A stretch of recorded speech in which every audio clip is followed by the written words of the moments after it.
अब इस वक्त एक बड़ी खबर ब्रेकिंग न्यूज में आपको बता दूं। उत्तर प्रदेश के एटा में अंबेडकर जयंती पर एक दलित युवक को दिन दहाड़े गोली मार दी गई है।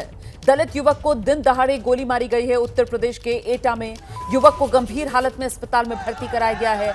इस घटना के खिलाफ लोगों का गुस्सा फूट पड़ा है। अंबेडकर जयंती का मौका और ऐसे में शोभा यात्रा निकाली जा रही थी। शोभा यात्रा निकाल रहे लोग नारेबाजी कर रहे थे। बीएसपी और भीम आर्मी के कार्यकर्ताओं ने घटना के खिलाफ जमकर प्रदर्शन किया है। सूचना पाकर मौके पर कई थानों की पुलिस पहुंची हुई है। लोगों को समझाने बुझाने का काम चल रहा है। वहीं पुलिस ने गोली मारने वाले आरोपी दिनेश यादव को मौके से तमंचे के साथ गिरफ्तार किया है। पुलिस अधिकारियों ने बड़ी मुश्किल से हालात पर काबू पाया। तो ये तस्वीरें भी हम आपको दिखा रहे हैं किस तरीके से लोगों का गुस्सा फूट पड़ा। अंबेडकर जयंती का मौका और लोग शोभा यात्रा निकाल रहे थे और तभी एक युवक पर गोली चला दी गई। तो दिन दहाड़े दलित युवक को निशाना बनाया गया। जो जानकारी मिल रही है उसके मुताबिक ये जो घटना हुई है उत्तर प्रदेश के एटा में अंबेडकर जयंती पर दलित युवक को दिन दहाड़े गोली मारने की। युवक की हालत फिलहाल गंभीर बनी हुई है। अस्पताल में युवक का इलाज चल रहा है। इस घटना के खिलाफ लोगों का जो गुस्सा फूटा वो तस्वीरें भी आप देख रहे हैं। अंबेडकर जयंती के मौके पर जो शोभा यात्रा निकाली जा रही थी उसी दौरान शोभा यात्रा जो लोग निकाल रहे थे उनकी तरफ से नारे लगाए जा रहे थे। लेकिन इसी नारेबाजी के चलते बात बिगड़ी और एक शख्स ने दलित युवक को गोली मार दी। गोली मारने वाले शख्स की पहचान पुलिस की तरफ से कर ली गई है। आरोपी दिनेश यादव को मौके से तमंचे के साथ पुलिस ने गिरफ्तार कर लिया है। लेकिन लोगों का गुस्सा फिलहाल ठंडा नहीं हो रहा। भीड़ को समझाने में पुलिस जुटी हुई है। पुलिस आरोपी को गिरफ्तार कर चुकी है। तो दिनेश यादव मौके से आरोपी को गिरफ्तार किया गया हथियार के साथ, जिससे उसने दलित युवक को गोली मारी। हथियार के साथ आरोपी को गिरफ्तार किया गया। लेकिन इसके बाद जो लोग थे उनका गुस्सा फूटा है, उसकी तस्वीरें भी आपके सामने हैं। आगे बढ़े अगली खबर का रुख करें। अंबेडकर जयंती के मौके पर उत्तराखंड के मुख्यमंत्री हैं पुष्कर सिंह धामी आज हरिद्वार पहुंचे। बाबा साहेब को पुष्पांजलि अर्पित की और साथ ही प्रदेशवासियों को अंबेडकर जयंती की शुभकामनाएं दी। इस दौरान उत्तराखंड के मुख्यमंत्री पुष्कर सिंह धामी ने कहा, समान नागरिक संहिता का उत्तराखंड में लागू होना ही बाबा साहेब के सपनों को साकार करना है। सीएम धामी ने कहा, बाबा साहेब ने हमें ऐसा संविधान दिया जिसमें सभी को गौरव और बराबरी से जीने का अधिकार है। आज प्रधानमंत्री नरेंद्र मोदी के नेतृत्व में संविधान की उस भावना को जमीनी हकीकत में बदला जा रहा है। अनेक काम जो बाबा साहब की सोच में थे, जो उन्होंने भारत के संविधान में जिसका प्रावधान किया, आज आदरणीय प्रधानमंत्री श्री नरेंद्र मोदी जी के नेतृत्व में वो साकार हो रहे हैं। जिन गरीबों की, दलितों की, वंचितों की, शोषितों की सोच बाबा साहब को आगे बढ़ाने की थी, उन सभी पर आज हमारे देश के यशस्वी प्रधानमंत्री मोदी जी के नेतृत्व में आगे हो रहे हैं, आगे बढ़ रही हैं। आज समानता का अधिकार मिल रहा है।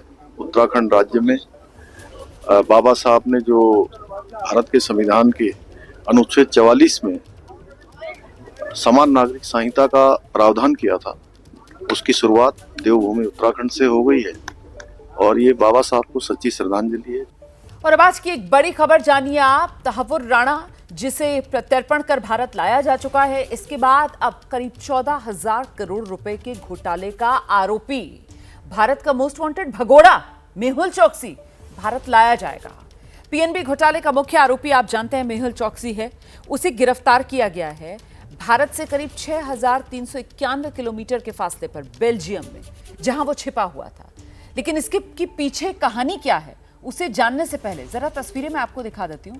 पिछले महीने की 3 और 4 मार्च को 300 सदस्यों वाला एक प्रतिनिधि मंडल जो बेल्जियम से भारत आया, जिसकी अगुवाई बेल्जियम की राजकुमारी एस्ट्रिड कर रही थी, और इन सभी ने प्रधानमंत्री मोदी से, रक्षा मंत्री राजनाथ सिंह से, विदेश मंत्री एस जयशंकर से मुलाकात की। खबर है यही मेहुल चोकसी की गिरफ्तारी की पटकथा लिखी गई। तो बेल्जियम की राजकुमारी भी आई हुई थी। पिछले महीने 3 और 4 मार्च की वो तारीखें थीं और उस दौरान बेल्जियम की राजकुमारी, प्रधानमंत्री नरेंद्र मोदी, रक्षा मंत्री राजनाथ सिंह, विदेश मंत्री एस जयशंकर, इन तमाम लोगों से उनकी मुलाकातों का दौर चला और यहीं पर यह पटकथा लिखी गई मेहुल चोकसी की गिरफ्तारी की। माना जा रहा है बैठक में चोकसी को लेकर विस्तार से चर्चा हुई और इसी के बाद बेल्जियम में यह एक्शन मुमकिन हो पाया। तो बेल्जियम में चौकसी को केंद्रीय जांच ब्यूरो यानी सीबीआई की अपील पर शनिवार को गिरफ्तार किया गया। फिलहाल वो बेल्जियम की जेल में है और खबर है कि चौकसी की जमानत याचिका पर जल्द सुनवाई होनी है। मेहुल चौकसी ने बेल्जियम पुलिस से नागरिकता भी अपनी छिपाई थी। सूत्रों के मुताबिक अब एजेंसियां प्रत्यर्पण की कार्रवाई शुरू करेंगी और इसके लिए तमाम सबूतों को बेल्जियम की अदालत में पेश किया जाएगा। इससे पहले भारतीय एजेंसियां तब एक्टिव हो गई जैसे ही उन्हें पता लगा कि चौकसी अपनी बेल्जियम की F कैटेगरी की नागरिकता को F+ में अपग्रेड करने के लिए आवेदन कर रहा है। ठीक उसी समय उसे गिरफ्तार किया गया। माना जा रहा है कि अगर चौकसी अपनी नागरिकता को F+ में बदलने में कामयाब हो जाता तो फिर उसका प्रत्यर्पण मुश्किल हो जाता।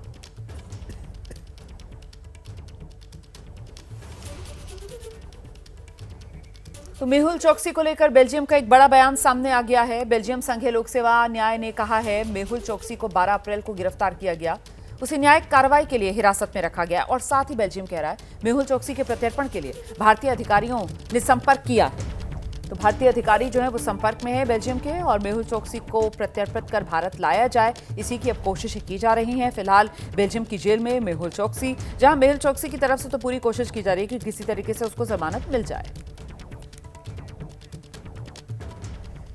मेहुल चौकसी की गिरफ्तारी हो गई और इस पर उसके वकील की प्रतिक्रिया सामने आई है। चौकसी के वकील हैं विजय अग्रवाल, उनसे एबीपी न्यूज संवाददाता मनोज वर्मा ने खास बातचीत की है।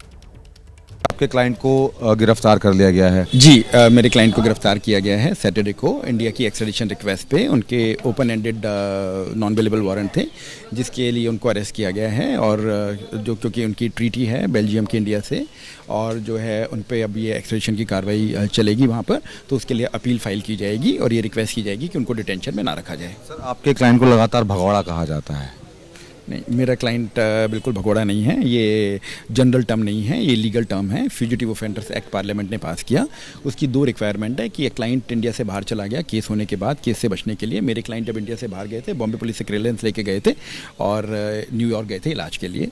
नंबर 2, दूसरा क्राइटेरिया ये होता है कि अगर आप बाहर हैं और केस होने के बाद जान के वापस नहीं आ रहे हैं। मेरे क्लाइंट के साथ बिल्कुल ऐसा नहीं है क्योंकि उनको एंटीगा से पिक करके डोमिनिका ले जाया गया था, तो वहाँ पर कोर्ट की कंडीशन लगी थी इंडियन एजेंसीज की प्रेजेंस में कि वो इंडिया ट्रैवल नहीं कर सकते हैं और ऊपर से अगर वो इंडिया ट्रैवल करेंगे तो उनकी मेडिकल कंडीशन भी जो है बहुत पुअर है और वो इंडियन में जो प्रेशर होता है, जो यहाँ प्रेजेंट कंडीशन है, वो फेस नहीं कर पाएंगे। तो यानी कि वो यहाँ आना चाहते हैं और यहाँ के ट्रायल फेस करना चाहते हैं, और क्या किसी राजनीतिक कारण की वजह से नहीं आ रहे हैं? जी, वो जो है कि यहाँ पे मीडिया और पॉलिटिकल प्रेशर ऑफ कोर्स बहुत ज़्यादा है, तो और वो वीडियो कॉन्फ्रेंस पे पेश होने को तैयार हैं, जो कि फैसिलिटी है और इसका प्रावधान नए वाले BNSS में ही है। बेल्जियम में गिरफ्तारी के बाद एबीपी न्यूज की टीम मुंबई में मेहुल चौकसी के घर भी पहुंची। मेहुल के फ्लैट पर जो नजारा देखा वो आप देखिए और गिनने की कोशिश कीजिएगा जरूर कि आखिरकार जो फ्लैट है, उस फ्लैट का जो दरवाजा है, उस पर कितने नोटिस चस्पा है। हम मेहुल चौकसी के मुंबई के घर पर पहुंचे हैं। मुंबई के वालकेश्वर में गोकुल अपार्टमेंट में मेहुल चौकसी का डुप्लेक्स फ्लैट है और उसके फ्लैट के ठीक बाहर हम पहुंचे हुए हैं और उसका घर मानो कोई घर का दरवाजा नहीं, एक नोटिस बोर्ड बना हुआ हो। ये कोई कोर्ट का, कॉलेज का या सरकारी दफ्तर का नोटिस बोर्ड ज़्यादा नज़र आता है, ना कि मेहुल चौकसी जैसे करोड़पति हीरा व्यापारी का डुप्लेक्स फ्लैट। इन तस्वीरों को देखिए, दीवार, दरवाज़ा, दाएं बाएं जहां नज़र जाएगी सिर्फ और सिर्फ प्रवर्तन निदेशालय, सीबीआई, मुंबई पुलिस, अलग अलग एजेंसियों के तरह तरह के नोटिस आपको नजर आएंगे। पर भी देखिए, मेहुल चौकसी के नाम का एक नोटिस है। ये 2018 11 फरवरी 2018 में ये नोटिस जारी किया गया था। तो प्रवर्तन निदेशालय हो, सीबीआई हो, समन करने के लिए, पूछताछ करने के लिए कई बार मेहुल चौकसी को नोटिस जारी किया गया था।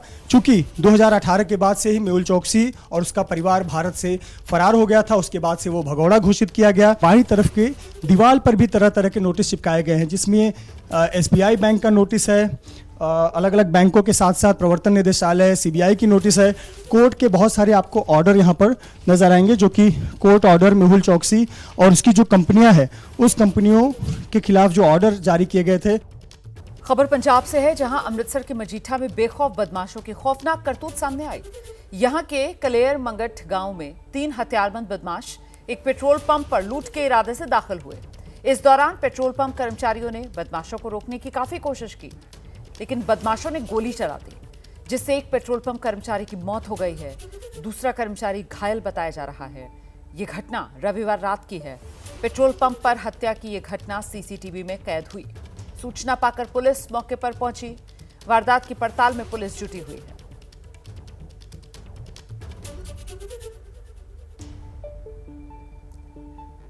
तो तस्वीरें आप देख रहे हैं अमृतसर के मजीठा में। ये बेखौफ बदमाश पेट्रोल पंप पर पहुंचे लूट को अंजाम देने के लिए, और वहां पेट्रोल कर्मचारी जो थे उन्होंने जब इन्हें रोकने की कोशिश की तो फिर गोली मारकर एक पेट्रोल पंप कर्मचारी की हत्या कर दी है और दूसरा घायल हुआ है, जिसका इलाज जारी है। वक्फ कानून पर चल रही सियासत के बीच प्रधानमंत्री नरेंद्र मोदी ने आज जमकर कांग्रेस पर निशाना साधा है। हरियाणा में थे प्रधानमंत्री नरेंद्र मोदी, हिसार में, और वहीं से प्रधानमंत्री नरेंद्र मोदी ने वक्फ कानून पर जो सवाल उठा रहे हैं उनको कटघरे में खड़ा किया, खासतौर से कांग्रेस को घेरा। वक्फ को लेकर प्रधानमंत्री नरेंद्र मोदी ने विपक्ष पर जोरदार हमला बोलते हुए कहा, अगर वक्फ की संपत्तियों का सही से इस्तेमाल कर लिया होता तो मुसलमान नौजवानों को पंक्चर नहीं बनाना पड़ता, और इसी को लेकर अब सियासत तेज हो गई है।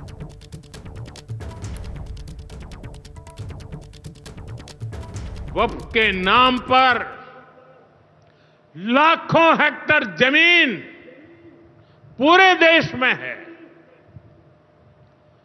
इस जमीन, इस प्रॉपर्टी से गरीब का, बेसहारा महिलाओं बच्चों का भला होना चाहिए था, और आज ईमानदारी से उसका उपयोग हुआ होता तो मेरे मुसलमान नौजवानों को साइकिल के पंक्चर बना करके जिंदगी नहीं गुजारनी पड़ती। लेकिन इससे मुट्ठी भर भू माफिया का कोई भला हुआ।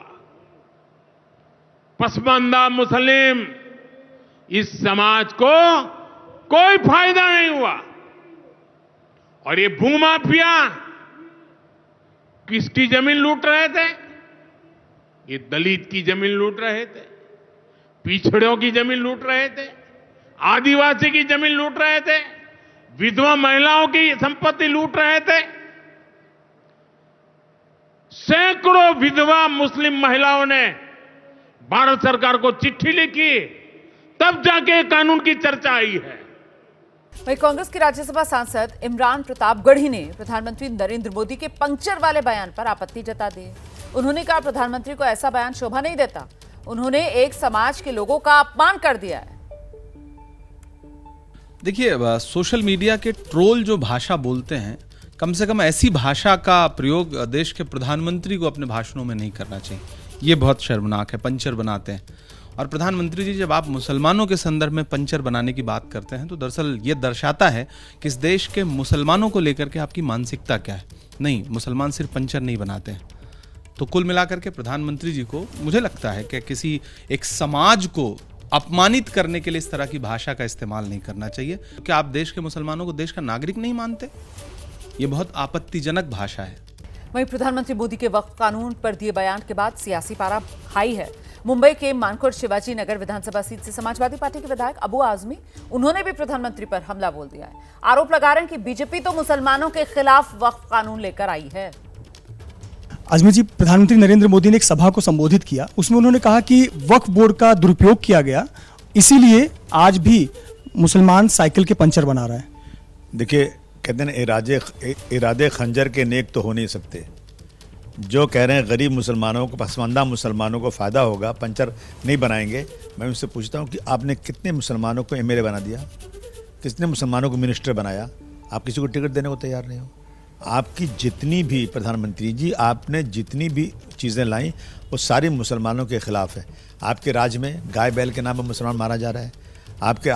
आप कुछ स्टेट में आप गाय बैल को काटने के लिए स्लॉटिंग करवा रहे हो, आप उसको रोक नहीं रहे हो। इससे वोटों की राजनीति। आपके राज्य में लोगों को पकड़ के जय सियाराम बोलने के लिए मजबूर किया जा रहा है। आपके राज्य में सारी मस्जिदों के नीचे मंदिर नज़र आ रही है। ये सारी चीज़ें, आपके इरादे सही नहीं है। आप जो कह रहे हैं वक्फ बोर्ड मैं नहीं समझता हूँ कि वक्फ ने किसी की ज़मीनें ज़बरदस्ती हथियाई होंगी। हाँ, वक्फ की ज़मीनें लोगों ने ज़रूर हथियाई हैं, इसमें कोई शक नहीं है, हथियाई लोगों ने। और अगर आप ये कहते हैं कि उन ज़मीनों को खाली करा के वक्फ बोर्ड को दे देंगे, जो पुराना वक्फ बोर्ड है उसमें कुछ संशोधन करना है, कुछ खींचे है, लेकिन आपने नया वक्फ बोर्ड ला करके ना जो अमेंडमेंट किया है, इससे मुसलमानों की मस्जिदें, मुसलमानों के जो हैं दरगाहें, मुसलमानों की बहुत सारी जो चीज़ें, जो उनके मजहबी चीज़ें हैं, उस पर ख़तरा मंडला रहा है। और बीजेपी की नीयत मुसलमानों के लिए बिल्कुल सही नहीं है।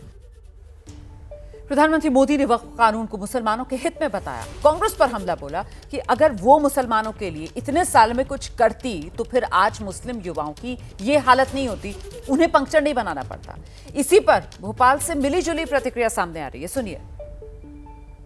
मोदी जी बिल्कुल सरासर गलत कह रहे हैं। मोदी जी भी तो पिछले 10 साल से यहाँ पर हैं, उनके रहते हुए क्या कोई विकास हुआ? जबकि उनके रहते हुए तो और बंटवारा हुआ। ये बिल्कुल सही बात है। कांग्रेस ने कुछ करा ही नहीं, कांग्रेस ने नहीं करा कुछ, बीजेपी ने सब कुछ करा।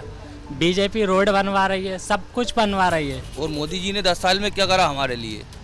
ये तो हमारा काम है, हमने मेहनत से खा रहे, हमारे काम है हमारा। ये तो करना चाहिए, विकास का काम देखना चाहिए, गरीब लोगों के लिए सोचना चाहिए। प्रधानमंत्री मोदी ने वक्फ कानून को विरोध करने पर भी कांग्रेस को खूब सुनाया। उन्होंने कहा कि कांग्रेस ने वक्फ कानून को संविधान से भी ऊपर बना दिया था। जमीनों पर माफिया का कब्जा था, लेकिन अब इस नए कानून के तहत किसी भी आदिवासी की जमीन, हिंदुस्तान के किसी भी कोने में किसी भी आदिवासी के घर को कोई वक्फ बोर्ड हथिया नहीं पाएगा।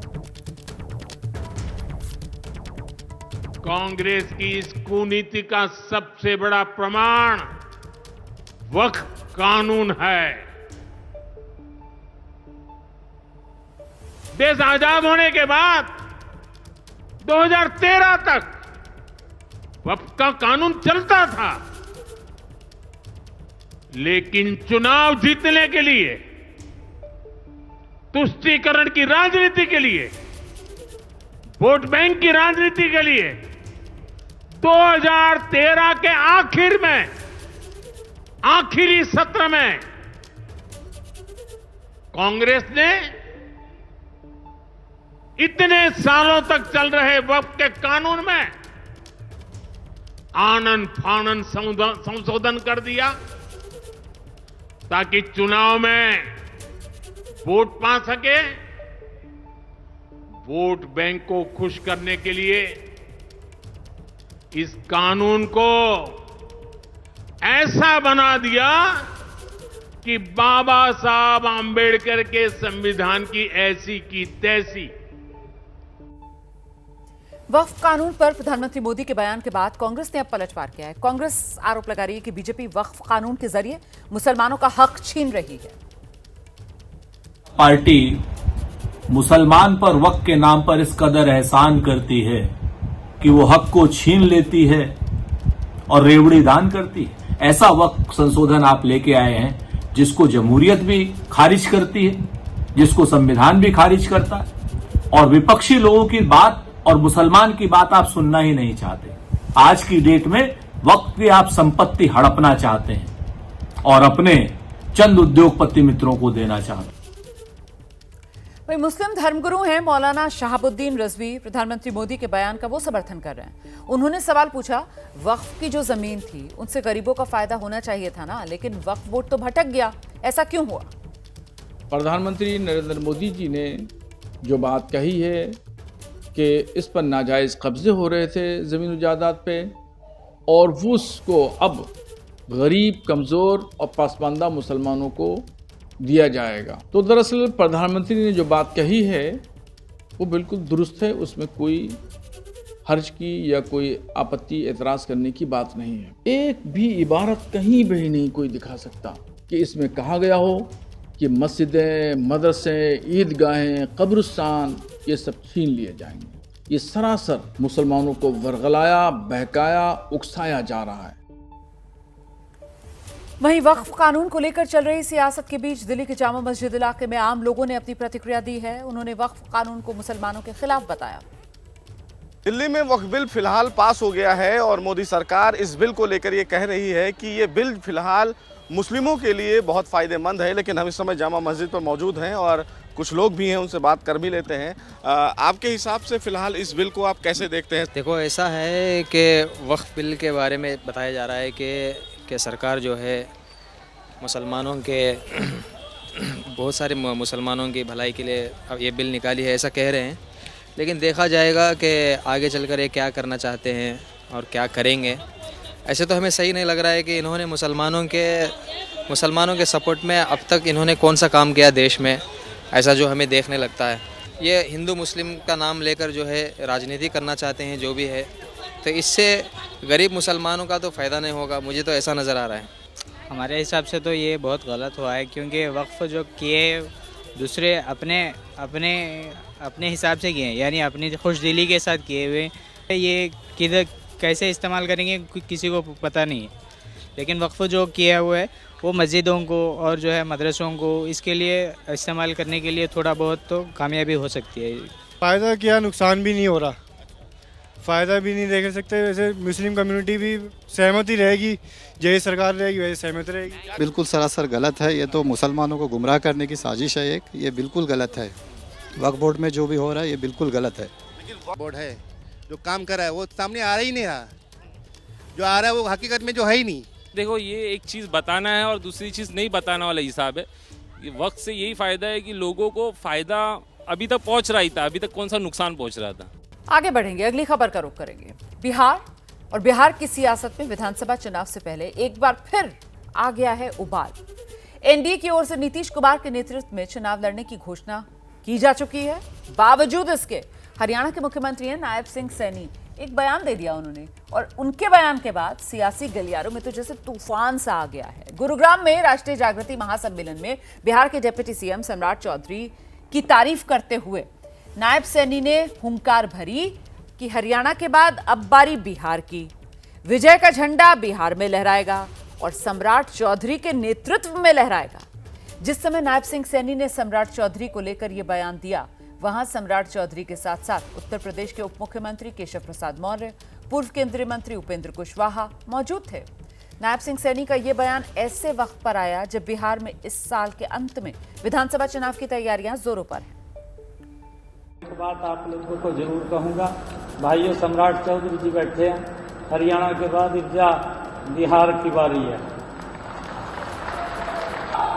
ये विजय की पताका ये रुकनी नहीं चाहिए। ये विजय का झंडा ये बिहार के अंदर भी फहराया जाएगा और हमारे सम्राट चौधरी के नेतृत्व में फहराया जाएगा। हरियाणा के सीएम नायब सिंह सैनी के बयान पर बिहार बीजेपी अध्यक्ष दिलीप जायसवाल ने बड़ा बयान दे दिया। उन्होंने दावा किया नायब सिंह सैनी ने नेतृत्व को लेकर नहीं कहा था, नीतीश कुमार ही बिहार में सर्वमान्य नेता होंगे। साथ ही उन्होंने साफ किया कि पीएम मोदी और नीतीश कुमार के नेतृत्व में चुनाव लड़ा जाएगा।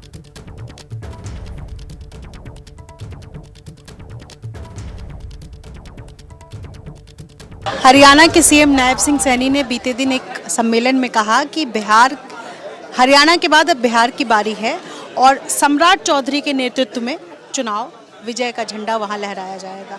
देखिए, मैं बताता हूं, उनका कहने का जो ध्येय था वो कोई नेतृत्व पर नहीं था।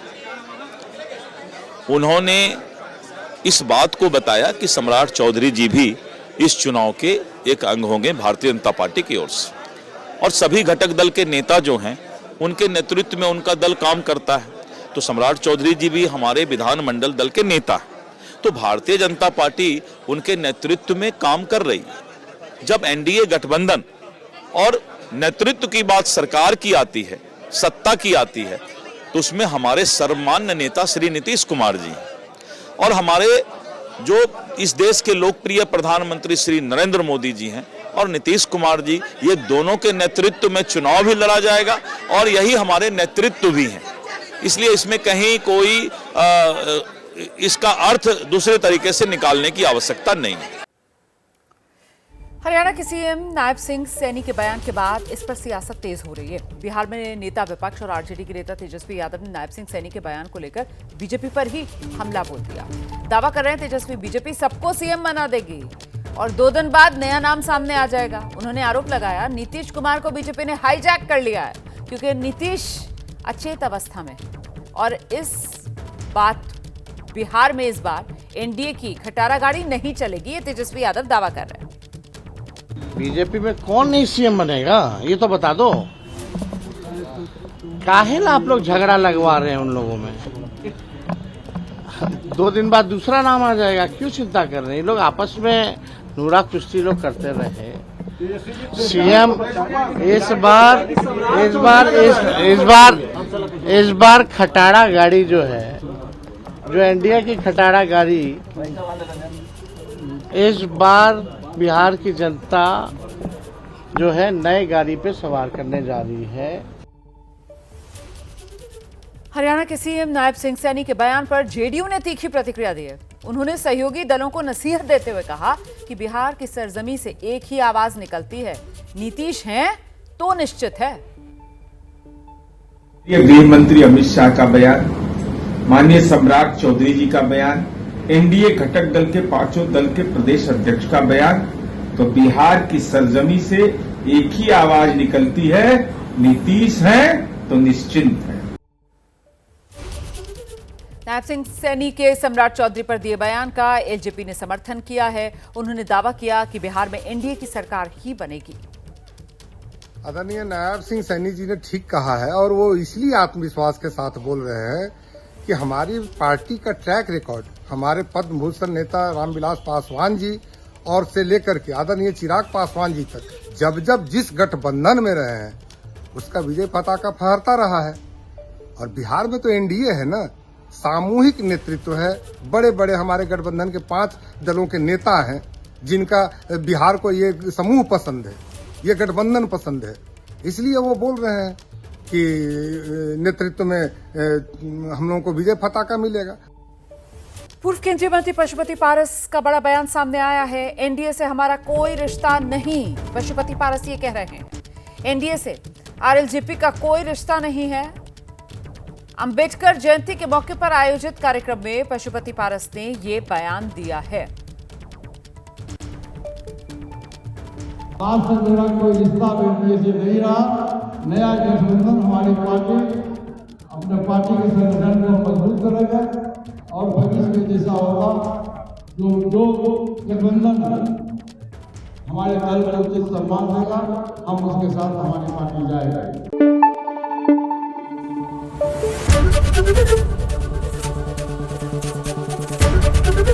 एबीपी न्यूज आपको रखे आगे।